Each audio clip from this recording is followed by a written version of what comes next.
Yes, we're back, and I know I've been gone for a couple weeks. I got sick, Thanksgiving was a thing, there's a lot of stuff going on. But hey, Jurassic Park Transformers, count me in. Yes, that's right, the new Transformers crossover figure is here, being two figures in the form of Autobot JP93 and Tyrannocon Rex, or if you're smart, Tread Diver and Rexy. So this set is based off of the most iconic scene in Jurassic Park, where the T-Rex escaped and terrorized the explorers.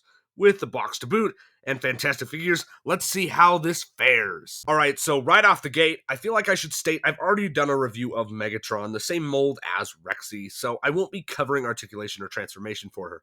But that robot mode, on the other hand, is fantastic. The bleeding red and black against the grilled steak brown is incredible, and the new head sculpt pops so hard, looking like a monstrous Grimlock. The detail is the same as Megatron on the chest, which is, and I will admit, very annoying.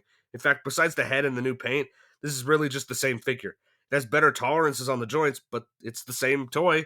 So Rexy is a bit disappointing in robot mode. The new head sculpt is amazing, and I love the colors, but I feel the lack of a new sculpt on the chest, crotch, and thighs, and the face. All those areas are pretty underpainted. The robot mode is a little disappointing. It's so bad. Where is any of the paint? The robot mode is really boring. So how does Tread Diver fare? Equally mixed. The robot mode design is really cool, featuring a Robert Muldoon head sculpt, or just a generic worker. The design definitely feels rangery. However, I can't shake the fact that this was probably meant to be a Jeep that was seen in the movie, with the old JP93 name, Ranger vibe, and even the gun. I love the Ford Explorer and honestly prefer it, but I can't help but feel that this was the original plan, and the deal with Jeep went south. But back to the figure, the proportions are nice. He looks generally really good. I love the all-black arms and the nice green, and just a Ford Explorer as a Transformer is a novel idea. However, I do have quite a few issues.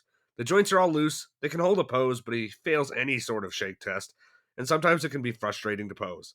Another issue is the feet don't sit flat. When you flip the panel at the bottom of the feet, they don't sit flat, they just kind of sit at an angle, and the fact that a lot of the foot is clear plastic is really stressful. Articulation isn't bad. The loose joints, again, are annoying, same with the feet, but it has a lot of great range, and I would really love it if you just had tighter joints. And also, he doesn't have a waist swivel, which is kind of annoying, but it's understandable. Boo-hoo, at least they aren't Trax levels of bad. And size comparisons. Rexy, of course, is the same size as Beast Wars Megatron, while Tread Diver is definitely leaning on the larger deluxe to Voyager, which is funny because he is super light and does not at all feel like a Voyager price deluxe. And finally, transformation. I adore Tread Divers, if not for the large amounts of clear plastic. This is one of my favorite transformations. It's so simple and effective while maintaining proportions in both modes. This is how you do it, classics! And let's quickly cover Rexy first. This is insane. The level of detail they painted on here is god tier. This takes the sculpt of Megatron and boosts it up to 13. The paint is masterclass. If not for a few obvious red spots and the transformation seams, this would pass as an articulated T-Rex model. I do have a minor issue with the eyes, though. They were painted a smidge too high, so it looks like the T-Rex is really angry, or has been sedated, or drunk if you're weird. It's not the end of the world, it's just kind of annoying.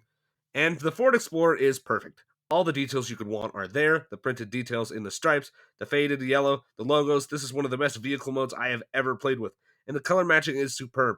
I really don't have much to say other than it's perfect, but you can literally see the robot parts from the windshield. That's disgusting. So what are my thoughts on the Jurassic Park crossover set? And I've seen a lot of discourse on this, and I don't know why. Personally, I find this fantastic. I highlighted a lot of issues about it because this set is really expensive, but if I'm going off of my own enjoyment, 9.5 out of 10. However, is this box set worth over 100 USD? That's really tough, because you get a nicely painted Rexy, a cool Ford Explorer, and a fabulous box. Plus, with licensing deals with Jurassic Park and Ford, I did the numbers when it was revealed, and yeah, this is a smidge overpriced, but it's worth it, at least to me. I give this a beaming recommendation. Thanks for watching. See ya.